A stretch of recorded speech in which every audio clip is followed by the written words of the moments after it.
Every B2B podcast sounds the same. Cookie cutter strategies, corporate buzzwords, high level theory that sounds smart but changes nothing. Meanwhile, the real game changers are out there breaking every rule in the playbook and crushing it. They're not following best practices, they're building their own path and winning in the ways that experts said wouldn't work. These are the rebels you need to hear from, the ones with tactics you can actually use tomorrow. This is Burn the Playbook. Burn everything that's holding you back.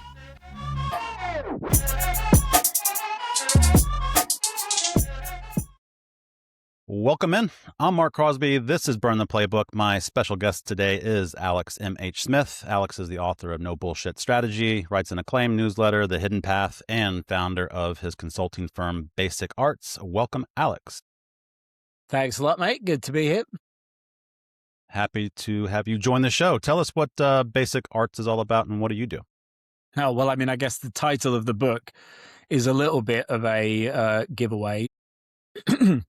I'm obviously a sort of strategy consultant, just like, you might find in many a kind of buttoned up firm. But I guess the difference with what I do is that, as the title of the book suggests, I believe that most stuff that passes for strategy, decision-making, direction, differentiation, and so on in most businesses is not actually really clear, coherent, well thought through, often actually completely non-existent in the first place.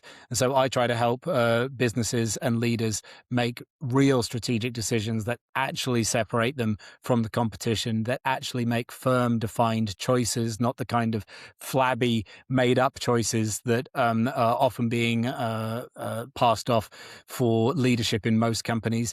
And ultimately find a position in the market which they can truly own all for themselves. Love that. I do a little bit of similar work myself and my consulting firm. And I think in the spirit of the book, No Bullshit Strategy, I do have it here. I was thinking about a lot of other terms that are used in business that are also bullshit. They're nebulous, don't really have clear meaning, but we see these in pitch decks. We see them on website copy, presentations, mission statements. And so in addition to strategy, I came up with 9 other topics that we'll talk about, or just, business buzzwords, if you will. So I'm kind of burning my own playbook, so to speak, as far as the format of this episode. But those 9 other words that I came up with in addition to strategy are value, alignment, synergy, innovation, agile, best in class, differentiation, customer centric, and AI powered. So those are things that we just typically hear all over the place and end up meaning nothing since everyone is saying the same thing. But let's start with strategy. So what does strategy mean and why is it bullshit? Well, so obviously it's kind of well known that strategy is something that people don't really understand or people have difficulty defining and so on and so forth. And it's actually kind of good reason for that. It's not just because people are stupid or haven't taken the trouble to learn, but it's because there's obviously a definition of strategy which exists in a sort of dictionary sense about strategy in the world at large, which could be a strategy as applied to anything in a political campaign, a war strategy for, getting 6-pack abs, right? You could have a strategy for all sorts of things. And in that scenario, it's really just like the means by which you are going to achieve that goal. How are you going to achieve that goal? And that's obviously an incredibly broad and imprecise and flabby definition, because when you apply that to business, it's like it almost becomes a synonym for, well, just have a good idea, just kind of do the right thing. And it's like, that's not very helpful, is it? Because everyone's sort of trying to do the right thing, but you don't really have any sort of direction there as to what does a good, effective strategy look like beyond just do something effective, which is like, yeah, cheers for that. That's really helpful.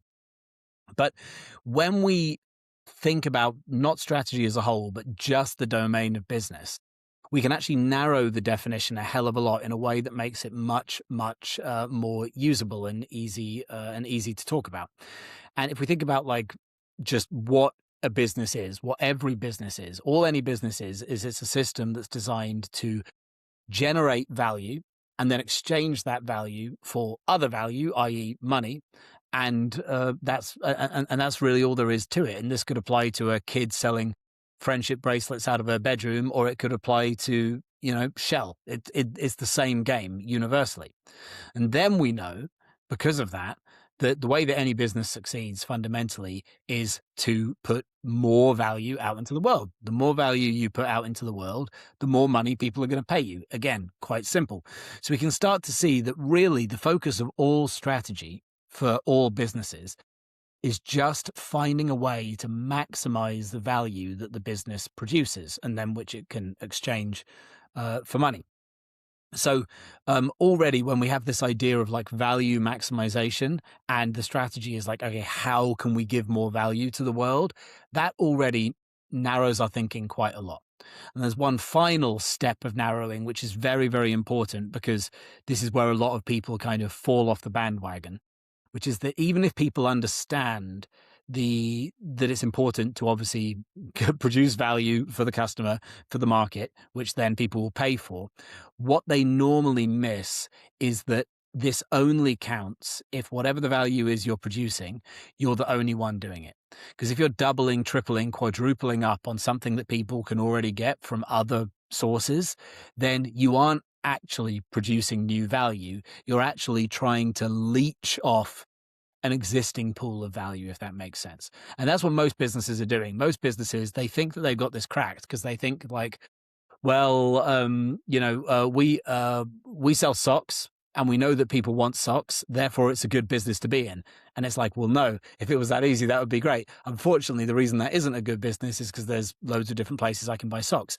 So the value, it not only has to be obviously present, but it also has to be unique. So rounding it out then, when we understand that strategy is just the means by which you are going to produce unique value, the means by which you're going to give people something which they want, but they can't get from anyone else, then we know the game that we're playing, right? And I think that if you pin down 99% of business owners and you ask them, all right, can you explain to me what exactly is it that your business gives people that they want and they can't get anywhere else? People don't have an answer for that because the truth is 99% of businesses do not do that.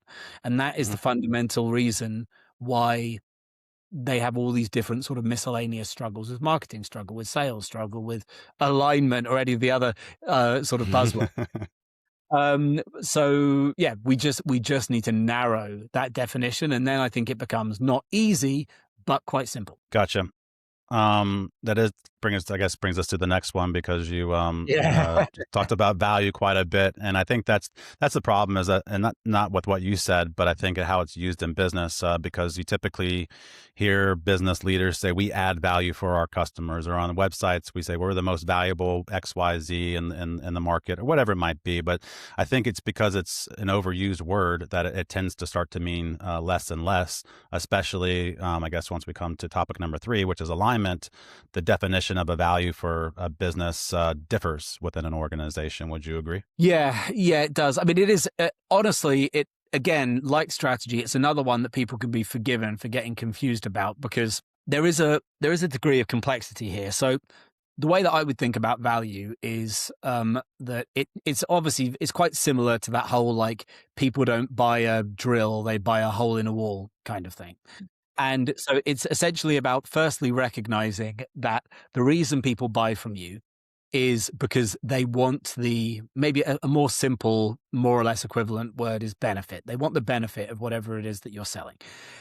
So you need to quickly recognize that, like, if you're BMW, for sake of argument, people don't buy BMWs because what they want is a car. The car is just the kind of like the physical product and the delivery means, but the value might be the driving pleasure or the status or whatever it might be with that particular car. So every company needs to recognize that there's a difference between the product it sells and the value that product delivers. And it's the value that people pay for. It is not the product that people pay for. Now, I think the reason where this gets, I think people get that, but I think where this gets very complicated for people is that the way that value can be delivered is really, really broad. Sometimes it can be incredibly clinical and utilitarian. Like the value of a widget might be that it speeds up your production process 7% or something. And that would be fine. And if there was a widget that did that, you would consider that, well, yeah, I'll have that. And that could be a good business.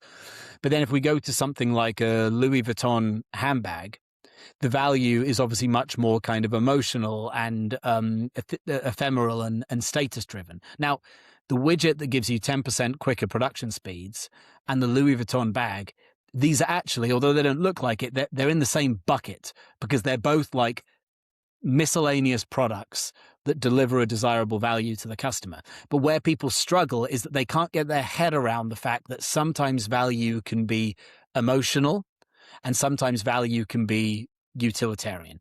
And what that is for your business is fundamentally, it's always going to depend. So you have to be very sort of mentally adaptable and versatile to see how there are these different ways that your business can produce value. I think you said that, you worked with a lot of companies in like the chemical industry. So like Hmm.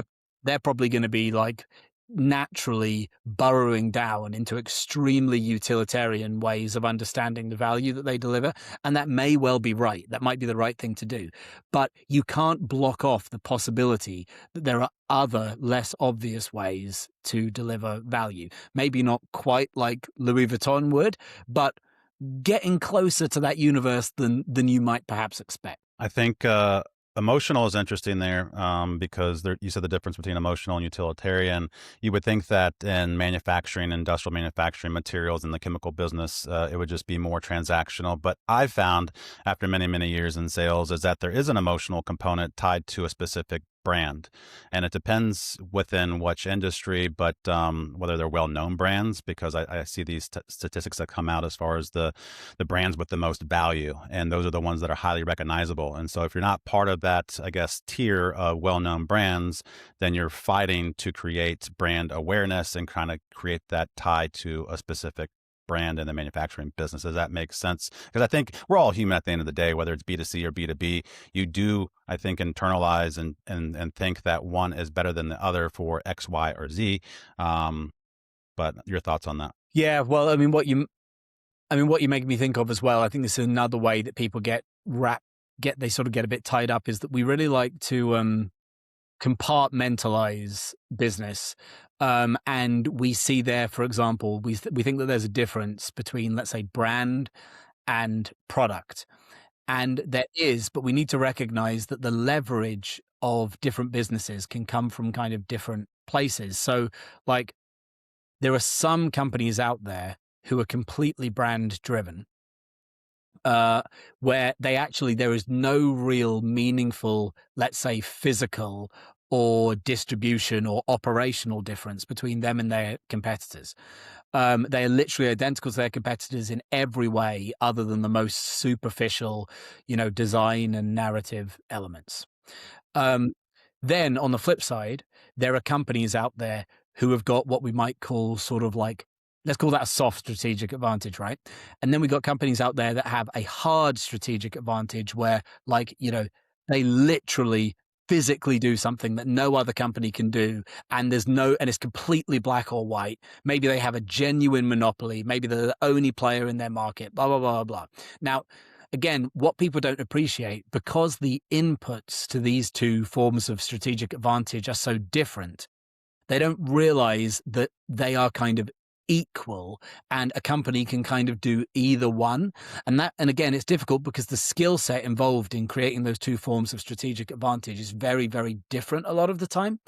But fundamentally, we need to treat them as one. At the end of the day, the only thing that really matters is, does this business have an advantage, or does this business not have an advantage? Does it have leverage, or does it not have leverage? And it's completely irrelevant whether that is driven in a soft way or a hard way. But a leader has to be very, very broad-minded and adaptable to recognize that I could do either of these things, and it doesn't really matter, and I'm going to pick the right one. Because most people, you're either a marketing-y type person and you think it's all about brand, or you're like an operational type person and you think it's all about like that. And you can't do that. You have to have this like much more holistic approach to how the business is going to win. Agreed. I think makes me think about innovation, which is a little bit further down the list. But it's another thing I think that a lot of brands and people within a business they think they're innovative, they say they're innovative, but what makes a company actually innovative, and how do you be innovative when everyone is saying that they are? I mean, the first thing is that does Brad Pitt run around telling everyone that he's handsome? No. It would be redundant for him to do that. Well, if you run around telling everyone that you're innovative, I only know what, if a business says they're innovative, I only know one fact about that business, and that is they're not innovative. Because real innovative, real innovative businesses, like, when was the last time that, I don't know, OpenAI described itself as being innovative? What a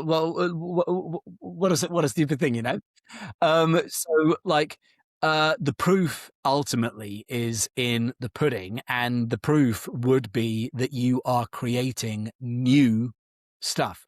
I mean, forgive me for sort of like saying something so obvious, but actually in the real world, it isn't that obvious. Like, um, innovation is about doing something new. And so all you have to be able to do is point to something in your business where you can say, that is a new thing that we brought to the market, that before we were doing that, that didn't exist.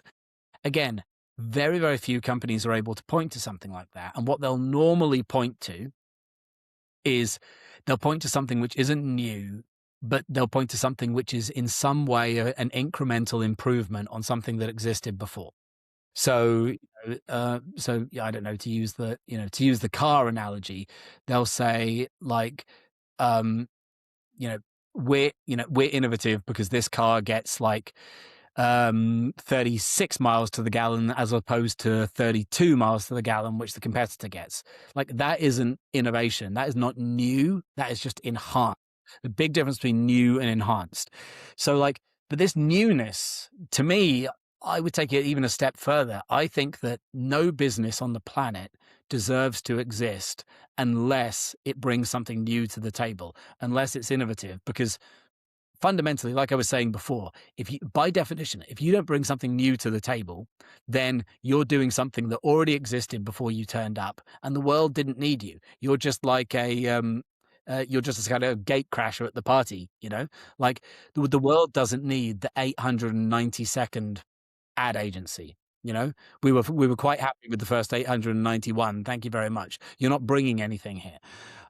So in that respect, the core duty of any business is actually innovation, but only some businesses think of themselves as being innovative. The next word that we have on the list is agile, which I think is once again overused, but I also think it relates back to strategy. So if we say that we're an agile company and we're customer centric and blah blah blah blah blah, how often should we revise a strategy so that we actually are agile? Is it something that's required in little nuggets, an overhauled strategy where we're being agile? What does that look like to you? Well, funnily enough, it's not actually something that I've come across an awful lot in the wild. I've never really had a client sort of bang on to me about being sort of agile. So, you might have a better perspective on this than me. From where I'm sitting, it feels like it would often be, I can't say I've seen this, like I say, but it feels like it would often be used as an excuse for,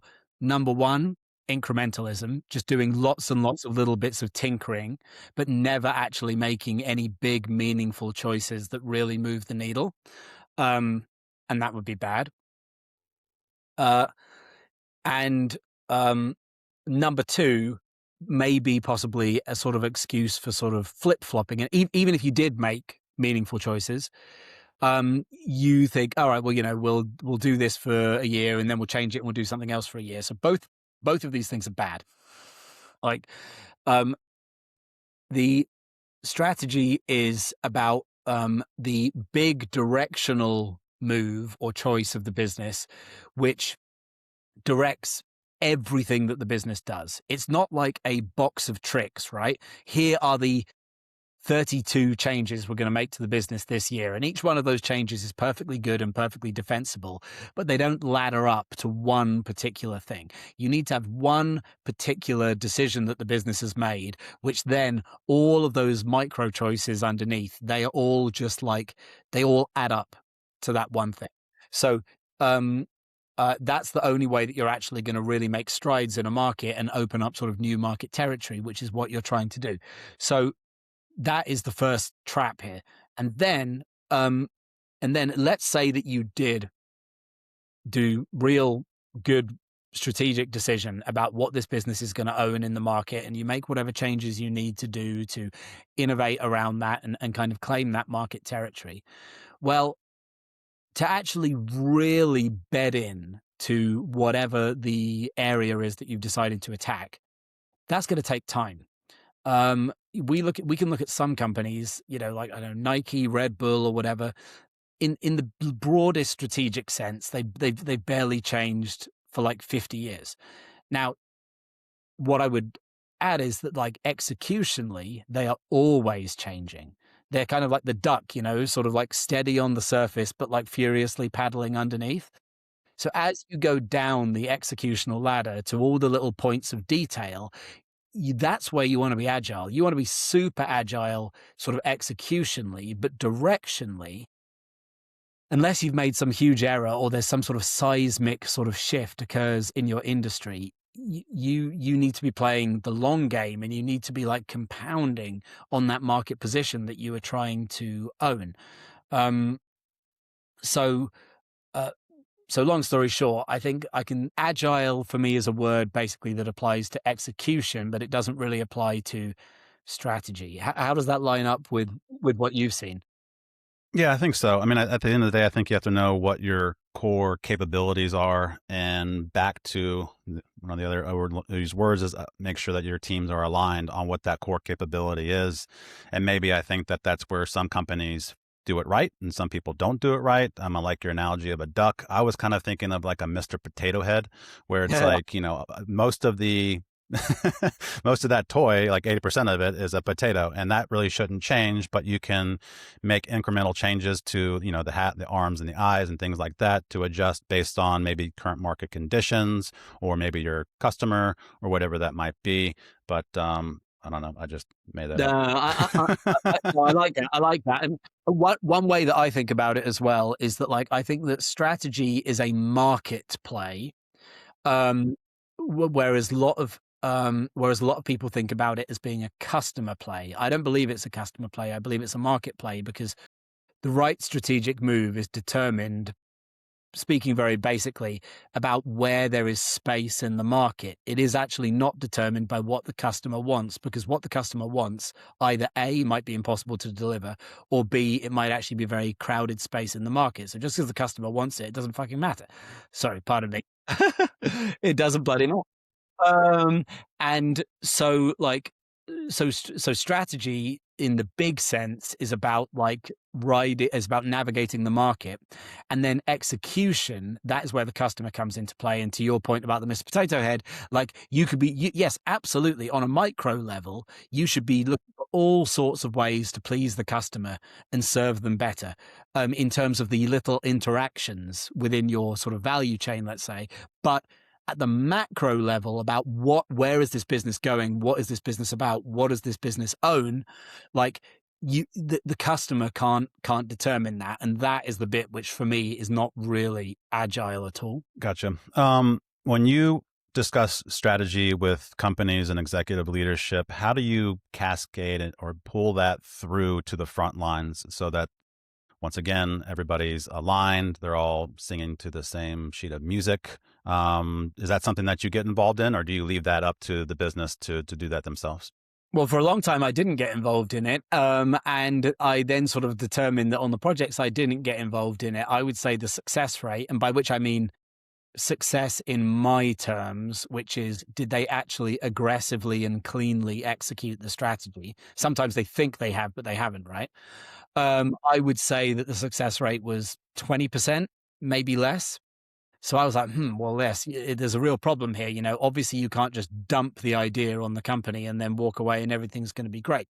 And over time, like through experience, I start to see more and more and more that the importance of the strategic idea diminishes and diminishes and diminishes, and the importance of the internal communications and alignment raises and raises and raises. And what I basically find is that you have to start on the principle that the employees of a company, 90% of them, probably more, fundamentally, they don't give a crap about the strategy and they don't give a crap about the company, right? And nor should they. They've got lives. They're not shareholders. Why the hell should they care? Provided that you're going to continue to employ them, like, they just want to get paid and have a life. And that's quite right. And so you can't expect them to kind of get really engaged in the strategy process and really listen and really internalize it and all the rest of it. Some of your leaders, yes, might be a bit different. There might be the odd person who's just kind of interested, but generally not. So what you kind of have to do is you have to create a really stylized, narrativized sort of story version of the strategy, which essentially gives people the basic information they need to know directionally, but no more, and makes it super exciting for them.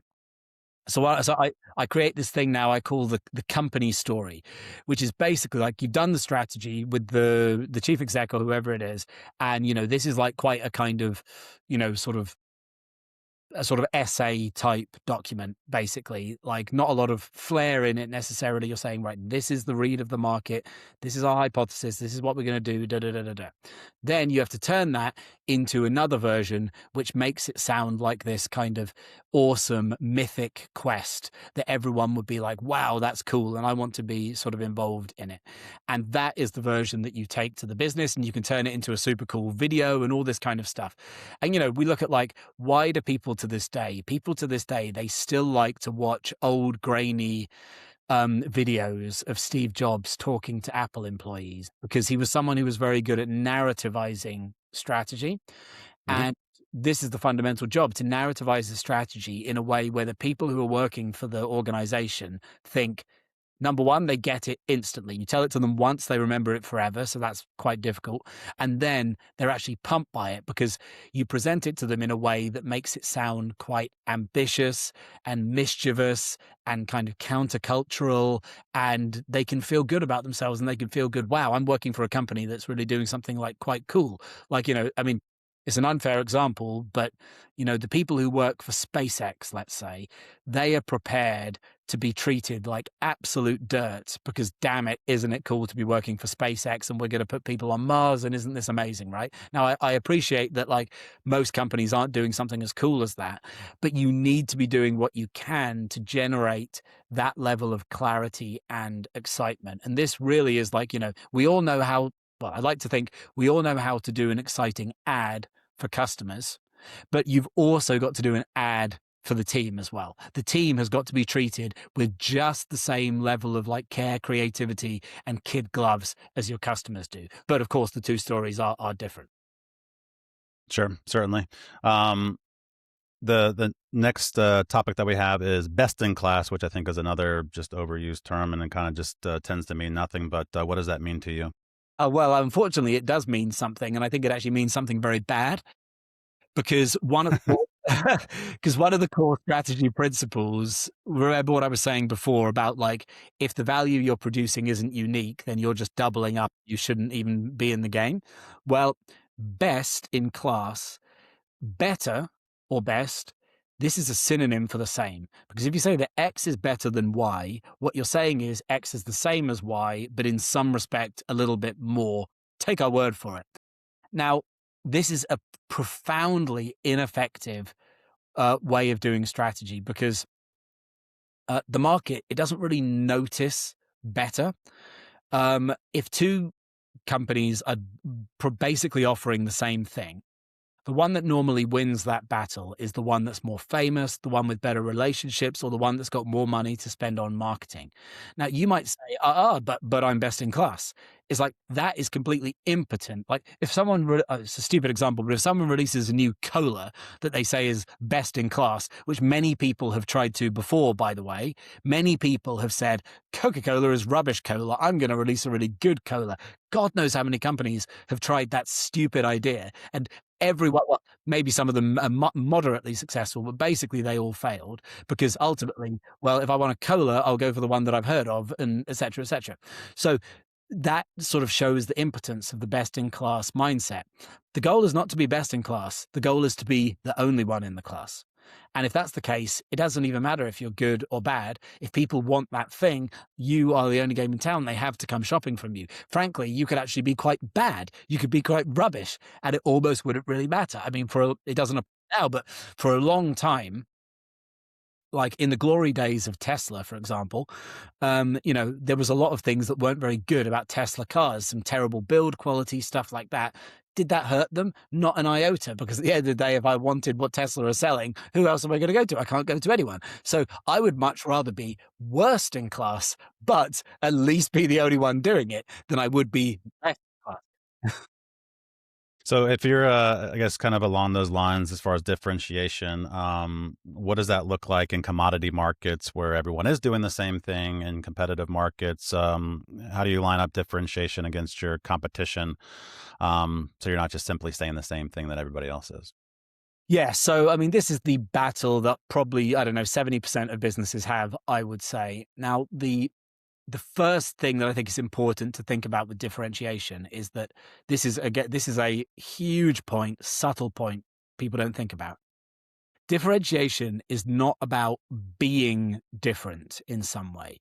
Differentiation is about providing different value. So look, if I come up with a whole new way of making a sausage, but the end result is a sausage, why does the customer care how I made that sausage? Because at the end of the day, it's still a sausage. So it's like, I think, wow, I'm so different. I made this sausage in this crazy way, but if the end thing is a sausage, it won't give me any market advantage. So you've got to make sure that the differentiation you're focusing on is differentiation of value, not differentiation of process or something like that. Now, of course, differentiated process will often produce differentiated value, but you've just got to make sure that that's the case, because a lot of the time people say different, but we're different because, I don't know, we manufacture all of our stuff in the United States. I don't know, I'm making this up. And it's like, that's all very nice, but like, does it, if the customer doesn't care about that, then it's all by the by. You have to find a way of explaining why that actually would produce new value for them. Then you've also got to recognize that, and this is the second place I think where these differentiated competitors, undifferentiated commodified competitors would fall down, is that in whatever category you're operating in, there are certain forms of value that are just priced in, that are just like expected from people in that category. So if I'm a marketing agency, for sake of argument, it is expected that I will help you do good marketing and that I will help you sell your product. So you don't need to say any of that, because it's like you wouldn't even be in the industry. It's like selling a car by saying this car will get you from point A to point B. You got to price in everything. And where you got to focus on is like, okay, we're going to price in everything. What additional or new thing, which is not expected in this category, are we also bringing to the table? So if we think about like the chemical companies, for example, like, of course, I don't really understand that industry, so I don't really know like what they're offering, but I can kind of imagine the basic sort of levers of competition there. That exist. You're going to have like price, and you're going to have like the efficacy of the chemicals, and or customer service, all this type of stuff. So all of this stuff is sort of priced in. And then you just need to think about, like, in addition to that, or perhaps instead of that, what else are we going to bring to the table? So I mean, I was speaking to this guy just yesterday. He was actually, I guess that was why I had the marketing thing on mine, because he had a sort of like a marketing agency, and he has a sort of different way of doing things. But the way that he tried to sell it is that, like, well, because I do things this way, that way, that way, it's going to mean that you're going to do better marketing. And I'm like, what? I was like, well, who cares about that? Because everyone's trying to do the best marketing that they can. You're better marketing, that better marketing. You got a different way of making the sausage, but you still got sausage. I was like, what actually is interesting about what you're doing is that it actually produces a very, very transparent, what's the word? A very, very transparent kind of trail of breadcrumbs between marketing activity and the results. It's the sort of transparency that a CFO would really value, because like obviously a lot of marketing is perceived as, it's just like throw money into the wind, maybe it works, maybe it doesn't, smoke and mirrors, all a bit bullshitty. And I was like, what you're putting forward here is not a form of marketing that necessarily works better. Maybe it does, maybe it doesn't, I don't care. What you're putting forward here is a form of marketing which is much, much more transparent and much, much more useful and appealing to the money men of a business than other forms of marketing. That is that we accept that you're going to sell product, whatever, who cares? But that is the new differentiated thing that you're bringing to the market. So that is the lever for your business. So I take these like chemical companies, for example, and I'm like, you see, you don't have to actually do something that's that big if it is sort of like in addition to all the stuff they expect, but then you can say, here's something you didn't expect. You change the conversation with the customer, and suddenly you're in a territory where the competitors have got absolutely nothing to say. So, so you see how like, you've got to like, you've got to kind of like go through that process. So you're really, not just kind of falling back into the best in class. Yeah, because I think if you're just trying to differentiate for the sake of differentiating, your competitors are probably doing the same thing. And I think you have to identify opportunity in certain places, whether it's the next topic is customer centric. So, and I think like, what does that mean? And I think like what you're trying to say, and tell me if I'm wrong, is think of problems that need to be solved that they probably haven't thought of themselves, and then try to marry up a solution to solve that problem that your competitors are not doing, if that makes sense. Yeah, basically, yeah. So I think like it's a business should obviously be customer centric. It's hard to argue with that. Like operationally, day to day, like the business should be thinking about its customers, of course. But the strategy process is not customer centric, in my view. The customer is actually the last link in the chain, because sort of like I said before, what you are looking for above all else is new opportunity, innovation, bring new form of value to the market. Now, I can tell you one way that you are not going to do that is by paying huge amounts of attention to the customer, because firstly, most industries are quite mature now. There'll be exceptions, but most industries are quite mature. All of the players in that industry have been rabidly listening to the customer for like decades. They've kind of figured out, in a sense, what there is to figure out. You're not about to find this like this golden thimble in the haystack. Like if you're asking the same question that all of your competitors are asking, you're going to get the same answer. So that's why it's just not a very fruitful way of thinking about the problem. The fruitful way of thinking about the problem is to start by focusing on difference. In what ways are we already different? In what ways could we be different? In what ways could we contradict the norms of this market? This is all stuff that's not existing on a customer level. This is all stuff that's existing on an industry level, where you're just looking at the landscape, looking at what your competitors are doing. You're looking at it doesn't have to be a good idea at all. It's just like, I don't care if it's a good idea. Just tell me what would really be new that we could do and that would truly be new and weird and different. And at first, these things are not going to be necessarily very good ideas. You're like, well, that's stupid. But then you ask the second question, which is how or under what circumstances or for who could this actually be useful? In what way could we imagine this providing value? And sometimes you have to make a little leap there, but you'll be surprised that you're actually like, this seemingly stupid idea, this would actually be quite good in such and such a circumstance. And you see, that's where you're then linking it to the customer. But then what you end up with is you end up with producing a form of value that the customer was never asking for, but when they see it, they want it. Like the example the very extreme example of this is Liquid Death, who've obviously been really successful with their sort of heavy metal water. Now I ask you, like, did this solve a customer problem? No. Were any customers asking for this? No. It's completely out of thin air, stupid idea. But when people see it, do they want it? Yes. So that shows that it was not a customer-centric sort of like ideation process. I think it's Peter Drucker who has this quote that I never understood. I always thought it was a really stupid quote until I got it, which was, he said, the purpose of a business is to create a customer. Like, what does that mean? Like, what a stupid comment. Of course, the purpose of a business is what, like a stupid tautology. But no, because it is actually very subtle. Because what people think that means is they think the purpose of the business is to get a customer or to find a customer. He didn't say that. He said create a customer.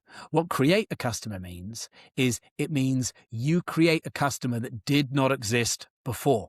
So before you put your thing out there into the world, there were no customers for this thing because this thing did not exist. So it's like, if I'm like, if I try to create a new fast food joint, and I try to win customers from McDonald's, that's not creating a customer. That's just like sort of stealing a customer or clawing a customer.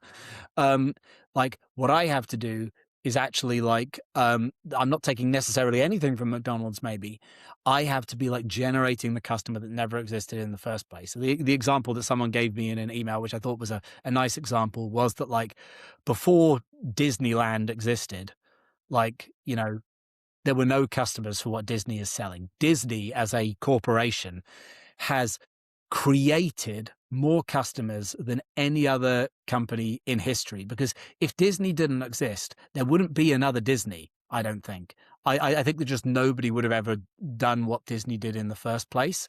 So like, in that very truest sense, they created not just a customer, they created an entire industry and market completely out of thin air. Well said. I like that. I don't think I heard that Peter Drucker quote, but now at least I have a better perspective of what that means in this sense. Let's pivot over to our rapid fire segment called Burn It or Build It. I'm going to ask you 10 hot topics. You tell me burn it or build it, and maybe a brief reason why. I'm going to pull our last overused word, AI powered, to start this off. Since everything today is AI powered, burn it or build it. Burn it, burn it. I mean, unfortunately, very rapidly we got to the point where I don't make the rules, but I'm sure that you felt this for yourself. I certainly feel that when people are selling things to me, the second that somebody says something is AI powered, I interpret that as being low quality. Now, it doesn't mean it's low quality, but I sort of interpret that as being a kind of, this must be shit, is my kind of reaction, which is very unfair, but that's just the gut reaction. So it's not to say that you shouldn't have things be AI powered, but it is to say that if you think that that's going to like get people to buy it, I think that it's the opposite. So yeah, in that respect, burn it.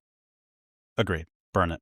Number 2, mission statements. I'm going to say grudgingly build it. It all depends on what you mean by a mission statement, of course. But remember when I was saying to you before how you need to have the dumbed down, sexed up version of the strategy for the team. Now, in my book, that then starts to overlap with the mission statement. So if that's how you're doing your mission statement, and if that's what you're using it for, you've got to have it. But I appreciate that a lot of mission statements, I don't know what they're doing, but they're doing other random things. Yeah, I think mission statements, at least for me, it's just one of those things where it was set at a point in time and it has been forgotten about for decades. So unless you're a founder-led company, that might mean something. But if you're 100 years old, you may have had a mission statement at some point in time and everyone's forgotten about it. So from my perspective, it's somewhere in between, but at least revisit it from time to time as part of your strategy development and what our purpose is for creating a customer. Number 3, SWOT analysis. I mean, I've never done a SWOT analysis in my entire life, so I will say burn it.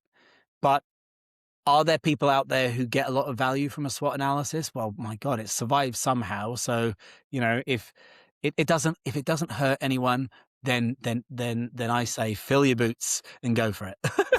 Well, I think it helps to have, I think, some sort of framework to understand where you stand in a landscape. I don't know. There's a lot of frameworks, I think, that are out there that probably should be burned, hence the name Burn the Playbook. Let's think of a new SWOT analysis framework. I don't know. Number 4, account-based marketing. I don't know what that means. Yeah, so you have a strategy for marketing that's specific to a customer base. You might iterate on that just depending on the solutions and the challenges that they're facing. If you don't have an opinion on it, we can just burn that question. I mean, if you're saying, I mean, I do. I think is in the interest of time, it's probably best to burn the question. But the way that I'm imagining what you're saying is, it sounds like it's fine. Okay. We'll build that. Number 5, multi-threading and enterprise sales. I also don't know what multi-threading is. I've never heard that, period. So multi-threading from a sales perspective, instead of just engaging with one person, let's just say a salesperson engaging with a procurement person. I also want to engage with an R&D engineer. I also want to engage with a CFO. I want to make sure that I'm landing and expanding at least my strategy to connect and understand and develop a strategy for a customer base that's not just based on one person's opinion. So multi-threading could be touch points here and there, just to make sure that we're connecting with multiple people in an organization in order to penetrate and make sure that we're offering and creating the best solutions for partnerships. Build it. Sounds pretty good to me. I'm not an expert salesperson, so I need to learn this type of thing myself. Gotcha.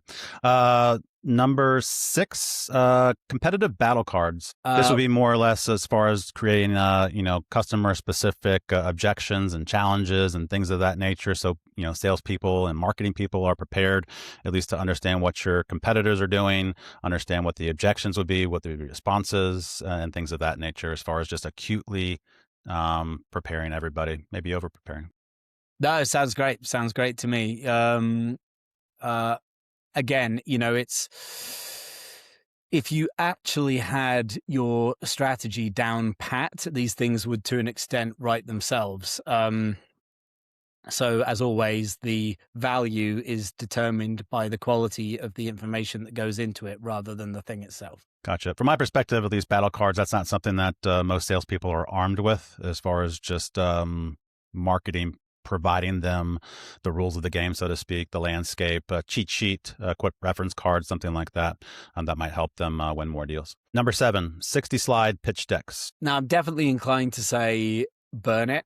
I mean, I don't have any slides at all, speaking for myself. That being said, I mean, I guess I'll say burn it, but with caveats, because I'm sure that there are some industries where certain hoop jumping just needs to be done. I had a client in a software client. They were selling in a lot of the time to IT teams, and it's like, you could talk all the strategy you like, but at the end of the day, the IT person in the client business is going to start asking annoying, overly detailed technical questions, and you can't just say to them, "Oh, that doesn't matter." You got to play the game. So yes, burn with caveats. Gotcha. Number 8, gated content. Burn it. I mean, unless you're like, the New York Times, and that's literally like your business model. But if it's like content, like, Give me your email address in order to get the white paper before you can proceed. I need some information from you, whether. Oh, well, something actually, like that. no. Well, that's funny. Now, okay, well, no, actually, no, I wasn't picturing it that way. No, but I mean, for a lead magnet and stuff, all right, no, fine. I take it back. Build it. Yeah, if we're including lead magnets in that, then, yeah, that's like, I mean, I do it, so I would be a hypocrite otherwise. Gotcha. Number 9, AI generated content. Yeah, definitely burn it. I I guess there are some, I mean, obviously sometimes it works, and I guess there are some occasions where it might be a good thing, or they aren't immediately jumping to mind for me now. So I think that this is, like, I'm going to avoid going on a rant about this, but just to say, because this is actually the newsletter I've got for next week, is that what a lot of people out there do not understand, very basic supply and demand rule, is that when something becomes cheap and easy, it also simultaneously loses value. So, like, there was a time when content was very valuable, even just like 2-3 years ago. And if you were able to produce good content, then that was useful to a business, useful to me. Now, if we are out of that world, that doesn't mean that we haven't democratized the value of content. All we've done is just rendered content valueless. So, like, and this applies to loads of things. Like, it's just universal rule. If you can now do this thing easily and cheaply, there's no point in doing it. The world, unfortunately, runs on things that are rare and difficult have value. Things that are easy and cheap don't. So the reason to not do AI generated content is, even if the content is amazing, it doesn't matter if content's amazing. The thing is that, like, the field of content in general has been, whatever, completely burned down. So you're going to have to move on to a different form of marketing anyway. So who cares? Yeah, it makes sense. It goes back to, I guess, our discussion on AI powered everything. So it's just all becoming commoditized and garbage. So you need to pivot away from that most likely. Number 10, net promoter scores. Never really use it, but seems to me build it. I mean, Customer surveys. Yeah, I mean, yeah, seems like a good idea to me. I can't see any reason to burn that. What do you think? Do you disagree? I say burn it. I don't find the value of most surveys. I think you're just going to get more negative comments back for just people that are angry as opposed to singing your praises. I mean, typically net promoter scores, would you likely recommend my services to somebody else or a friend? Most people probably aren't going to answer those questions anyway because everyone hates surveys. So for me, it's a burn it. All right, you convinced me. You convinced me. I'm on your side. You get the final word. In your book, you say it's not about one big idea. It's about lots of little ones. So let's give sales and marketing executives one actionable idea that they can implement today in order to help them improve their go-to-market strategy or just do business better. Well, let's pick a good one that we haven't talked about. This is the first one that springs to mind. What I think is really important is that every business offers one thing, one macro form of value. And then what they do is they then apply that value to multiple different customer groups for whom it means something different. Now, I just want to, that sounds like I'm not saying anything, but like just compare that to what you see with most businesses. They do one of two things. Either the business offers something very narrow and specific to one particular target type of customer, and that's all they do, and they're kind of boxed into that narrow lane, and they're putting all their eggs in one basket. Or businesses think, right, well, we don't want to put all our eggs in one basket. We want to serve lots of different types of customers. So we're going to come up with different offers for each one of them. And, we're almost going to be a different company for these different types of customers. Both of these are like ineffective because the middle way is the company needs to own one space in the market. It needs to be about one thing, but that one thing needs to be applicable in lots of ways. So let's take simple example, IKEA. Everybody knows what IKEA does. IKEA does one thing. They basically do cheap designer furniture, right? And there isn't really anything other than that. But that has an application to students. That has an application to people furnishing offices. That has an application to young families who've just bought their first house. And all of these people, they get a different form of value out of the same core offer. So what I'm trying to say is you can appeal to loads of different customers and deliver loads of different forms of value with one single offer. And that is the way that you build scale and memorability and power with any brand. And yeah, in B2B in particular, I never see people doing this. They always take we're going to be 100 different companies for 100 different customers kind of approach. Anyway, that's my rant. Love it. And where can people find more about Basic Arts and Alex Smith? Well, if you want some lovely gated content, then ungated content, you can go to my YouTube, Alex MH Smith. You can go to my LinkedIn, where I'm pumping stuff out every single day, Alex MH Smith. But then I also put a bunch of resources, my book, and then a sort of a free no bullshit strategy toolkit with a whole bunch of like tools and exercises you can use on my website at basicarts.org/welcome. So there's loads of goodies there, and that's just one of them. You can check that. Very nice. Thank you for joining the show. It's a pleasure having you on. Cheers, mate. That was fun. Cheers.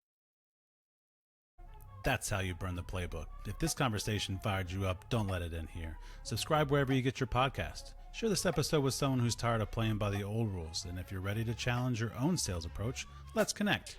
Find me on LinkedIn at Marc Crosby, or head to digitalrebelsconsulting.com to see how we help B2B teams win differently. Until next week, keep burning what's not working and keep building what is.